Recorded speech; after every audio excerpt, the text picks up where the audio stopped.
अस्सलाम वालेकुम नाजरीन, मैं हूँ बिलाल ज़फ़र। आप देख रहे हैं हमारा कनाडा। मेरा मुख्तसर सा तारुफ़ ये है कि मैं अपनी फ़ैमिली के साथ साल 2023 के फरवरी के मिड में पाकिस्तान से पीआर वीज़ा पर कनाडा आया और मेरी फ़ैमिली साइज़ है 4, यानी मैं, मेरी बीवी और हमारी 2 बेटियाँ, जिनमें से बड़ी बेटी 4 साल की और छोटी बेटी 1 साल की है। और हम लोगों ने फरवरी 2023 से कनाडा में एक नई ज़िंदगी का शुरुआत किया।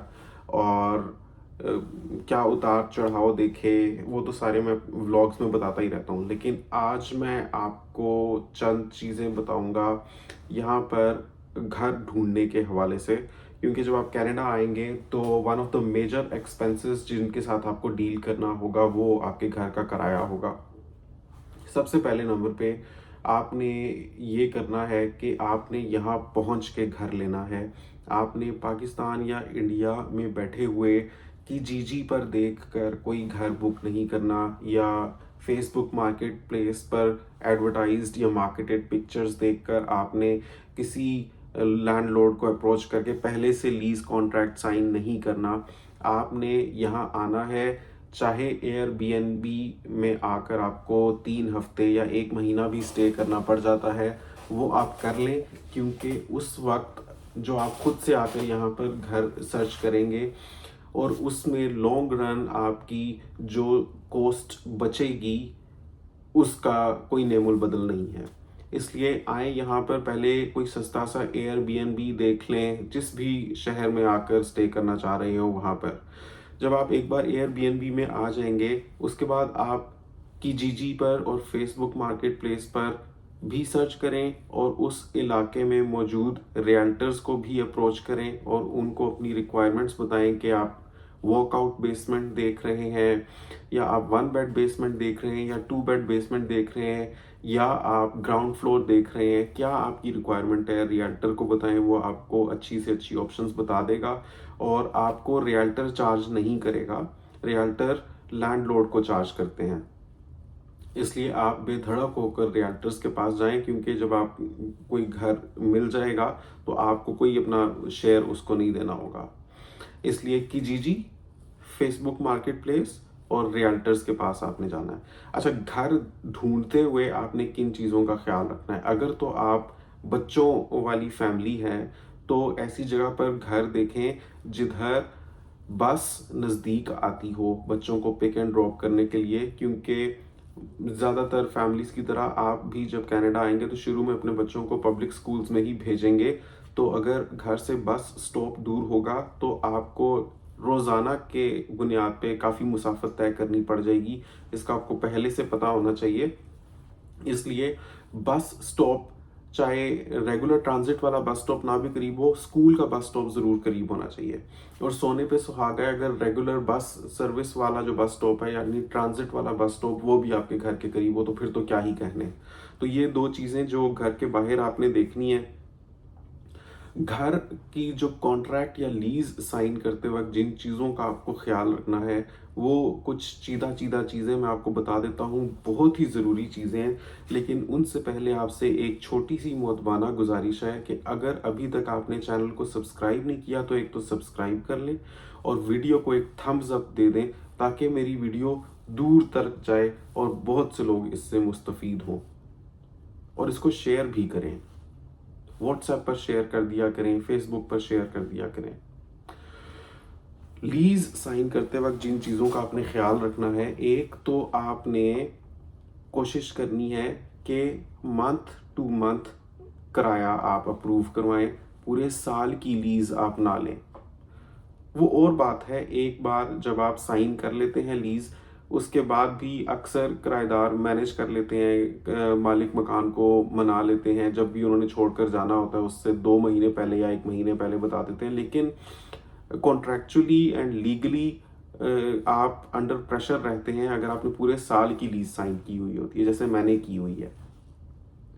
तो आपने कोशिश करनी है लीज कॉन्ट्रैक्ट में मंथ टू मंथ वाली ऑप्शन को अप्रूव करवाएं, पूरे साल के लिए ना जाएं। दूसरी चीज़ जिसके लिए आपने गौर करना है वो ये है कि आपके लीज़ में ये लिखा हुआ हो कि आपको अपना सामान रखने के लिए एडिशनल स्पेस दी जाएगी।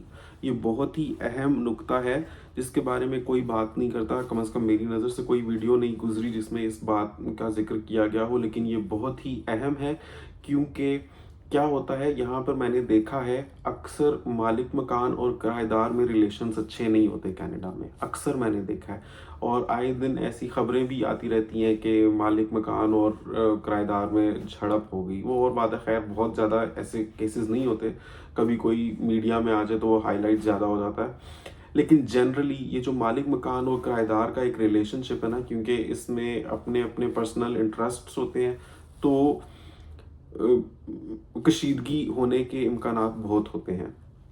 आपने पहले से इस बॉक्स को तो ज़रूर ही टिक करवाना है जिसमें लिखा हुआ हो कि एडिशनल स्पेस प्रोवाइड की जाएगी सामान रखने के लिए या स्टोरेज के लिए।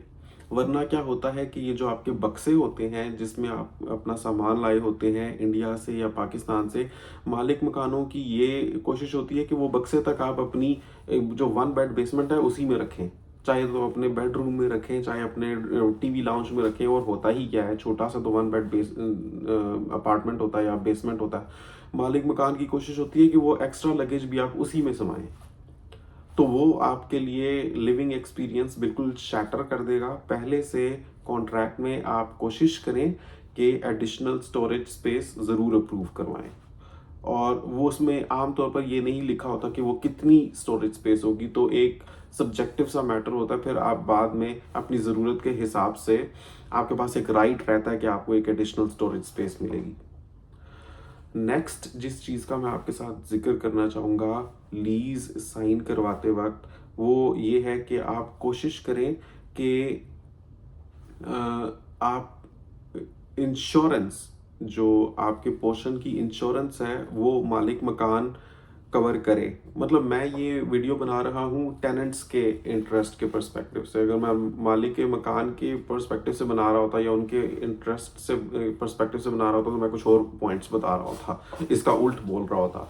लेकिन मेरा काम है एजुकेट करना दोनों पार्टीज़ को, और मैं खुद इस वक्त क्योंकि टेनेंट हूँ तो मैं आने वाले इमिग्रेंट्स को ये बता रहा हूँ कि कोशिश करें कि अगर आपका मालिक मकान इस पर राज़ी होता है तो आपके पोर्शन की इंश्योरेंस भी उसमें कवर्ड हो, क्योंकि उसकी ऑप्शन होती है कि क्या मालिक मकान उसकी इंश्योरेंस का जिम्मेदार है या नहीं है। तो जिन जिन चीज़ों की ऑप्शंस होती हैं उन्हीं के बारे में आपको बता रहा हूँ। एडिशनल स्टोरेज स्पेस की भी ऑप्शन होती है कॉन्ट्रैक्ट में आमतौर पर, आपके पोर्शन की इंश्योरेंस की भी ऑप्शन होती है, और इस चीज़ की भी ऑप्शन होती है कि ये जो लीज़ है ये साल की है या मंथ बाय मंथ है। तो इन मोटी मोटी चीज़ों का अगर आप ख्याल रखेंगे लीज़ साइन करते वक्त, तो होपफुली आपको आपकी मर्ज़ी की अकोमोडेशन मिलेगी और आपके टर्म्स पर मिलेगी। और लोगों की बातों में बहुत ज़्यादा ना आए, किसी हद तक इसमें सच्चाई है कि जब तक आपकी कनाडा में कोई क्रेडिट हिस्ट्री नहीं होती, कोई जॉब हिस्ट्री नहीं होती, आपके पास जॉब नहीं होती, तो आम तौर पे मालिक मकान बहुत नखरे करते हैं या इजीली आपको अकोमोडेशन देने पर तैयार नहीं होते रेंट के ऊपर। और ये अक्सर ही सुनने में आता है कि टेनेंट्स को सर्च करते वक्त शुरू में एज न्यू इमिग्रेंट्स बहुत मुश्किलात का सामना करना पड़ता है, क्योंकि कोई भी घर देने को तैयार नहीं होता। लेकिन ये एक रियलिटी नहीं है कि कोई भी घर देने को तैयार नहीं होता। जैसे इंडिया या पाकिस्तान में हर फैमिली मुख्तलिफ है, हर इंसान मुख्तलिफ है, हर इंसान की साइकोलॉजी और आइडियोलॉजी मुख्तलिफ है, इसी तरह कनाडा में भी इंसान ही बसते हैं और हर इंसान मुख्तलिफ होता है। बहुत मुमकिन है कि आपको कोई ऐसा लैंडलॉर्ड मिल जाए जो आपकी कनाडा में कोई क्रेडिट हिस्ट्री या फाइनेंशियल हिस्ट्री या जॉब हिस्ट्री ना होने के बावजूद भी आपको घर दे दे। इसलिए इस पॉइंट को ज़्यादा बहुत आपने परेशान नहीं होना इसकी वजह से। अक्सर जगहों पर बहुत सारी ऑप्शंस मिल जाती हैं कि वहाँ पर लोग आपको देने के लिए तैयार होते हैं घर।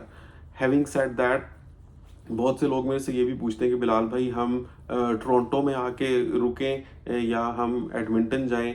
टोरंटो या वैंकूवर बहुत एक्सपेंसिव होते हैं, लेकिन उनमें जितनी ज़्यादा आबादी है और जितना वेदर एक्सट्रीमिटी कम है, यानी कि मौसम ज़रा बेहतर रहता है इन इलाकों में, इस वजह से आबादी भी ज़्यादा है, तो फिर जॉब्स भी बहुत ज़्यादा होती हैं। हाँ, कॉम्पिटिशन भी बहुत ज़्यादा है, लेकिन कॉम्पिटिशन होने के बावजूद जॉब्स तो होनी ही चाहिए ना, ताकि आप अप्लाई कर सकें। तो अगर आप जॉब्स के लिए आना चाहते हैं तो टोरंटो, वैंकूवर या इनके गिरदो-नवाह के जो इलाके हैं, किचनर हो गया, वाटरलू हो गया, या इसी तरह से गुएल्फ एटसेट्रा, ये अच्छे इलाके हैं जो जीटीए में भी आते हैं, ग्रेटर टोरंटो एरिया में या फिर टोरंटो इटसेल्फ। लेकिन अगर आप लो कॉस्ट ऑफ लिविंग चाहते हैं तो फिर एडमिंटन, एल्बर्टा वगैरह में आपको या सैस्कटून में बहुत सस्ते और रीजनेबल रेट्स पर रेंटल अकोमोडेशंस मिल जाएंगी, और जॉब्स आपको वहाँ भी मिल जाएंगी, लेकिन वहाँ पर ज़्यादा आपको वर्क फ्रॉम होम या रिमोट जॉब्स ढूंढने की कोशिश करनी है, क्योंकि वहाँ पर बसेस का सिस्टम उतना ज़्यादा वेल डेवलप्ड, या हर जगह पर बसेस हो सकता है कि आपको ना मिले जितना आपको इन कॉन्सेंट्रेटेड सिटीज़ में मिलेंगी, जैसे टोरंटो हो गया। लेकिन अगर आप उन इलाकों में जाते हैं जैसे सैस्कटून है या रेजाइना है या रेड डियर है, तो वहाँ पर जाकर भी आपको वर्क फ्रॉम होम तो लाजमी मिल जाएगा, यानी remote jobs, work from home jobs, ये आपने सर्च करनी है लिंक्डइन पर, इंडीड पर, और ये आमतौर पे कस्टमर सर्विस ओरिएंटेड जॉब्स होती हैं, जैसे टेलीकम्युनिकेशन कंपनीज के कस्टमर सर्विस में आप लग गए, या आप किसी भी इदारे की कस्टमर सर्विस में लग सकते हैं। वो होता है ना, जैसे फ़र्ज़ करें आपने कोई प्रोडक्ट ली है, आपने वॉलमार्ट से कुछ लिया है, उसमें प्रोडक्ट में आपको शिकायत है, आप कॉल करते हैं, तो जो उठाता है बंदा, वो हो सकता है वर्क फ्रॉम होम जॉब कर रहा हो, रिमोट जॉब कर रहा हो, क्योंकि वो कस्टमर सर्विस में है।